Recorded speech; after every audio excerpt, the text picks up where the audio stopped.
Կարող միայն առաջ գալ հետում եք։ Նրանք խնդրում եմ անդրադառնալ երեկվա Գոհար Խումարշյանի մասնակցությամբ այդ ենթադրյալ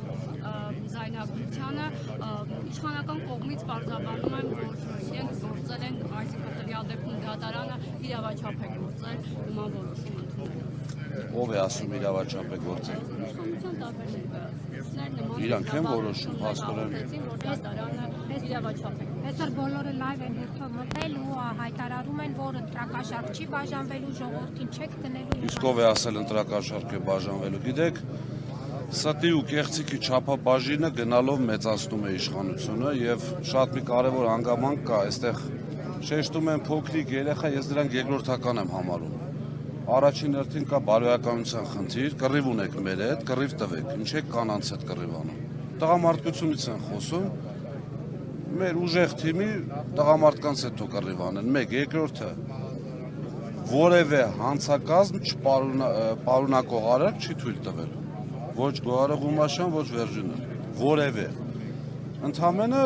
իմ անձնական կարծիքով դատարանը չէր կարող որևիցե բան այսպես ուղղակի բաց թողել, ընտրեցին այդ տարբերակը եւ նաեւ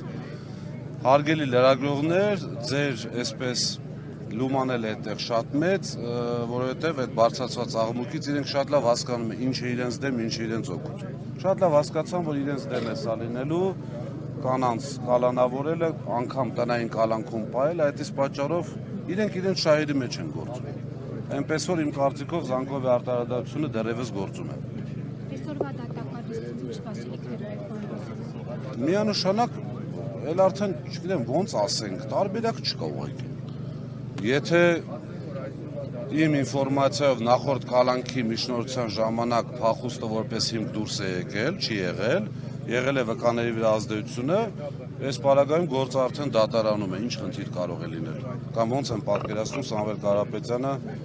ինչ որ վկայի վրա ենել այն դեպքում, որ որևէ կապ չունի այդ ներկայացված գործերի հետ։ Վախի արտահայտում այնտեղ խոսում են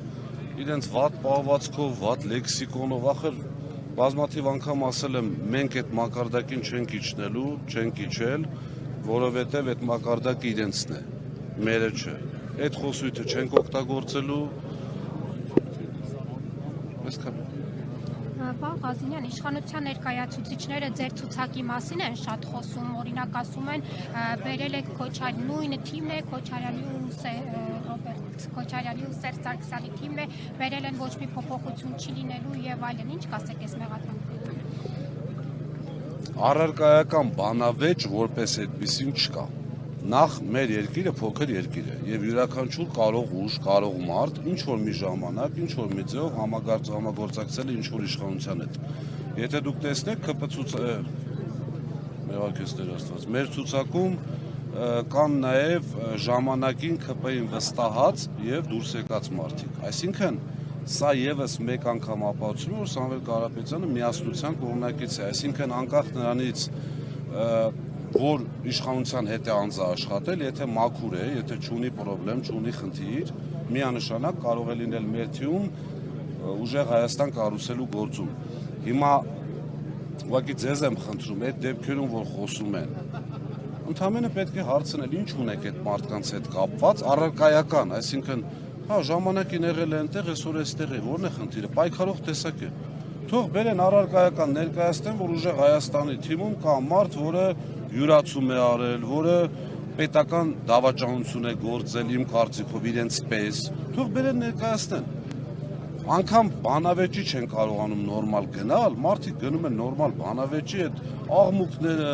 մերոնց միկրոֆոնների ձայնը իջացնելը, պարզ երևում է, չէ՞ որ ռեպլիկի ժամանակ այնտեղ միկրոֆոնի ձայնը բարձրացվում է, մեր թիմի ներկայացուցիչը խոսում է, այնտեղից ինչ-որ մեկը ռեպլիկա թողում, այնքան բարձր է, արդեն մի քիչ չափաբաժինել են բարձրացրել։ Մերոնց ձայնը իջացնելով, այդ աղմուկ, աղաղակ, ախր չի սազում, էլի։ Մեր պետությունը վերջին հաշվով այդ երկիրը չպետք է փոխվի։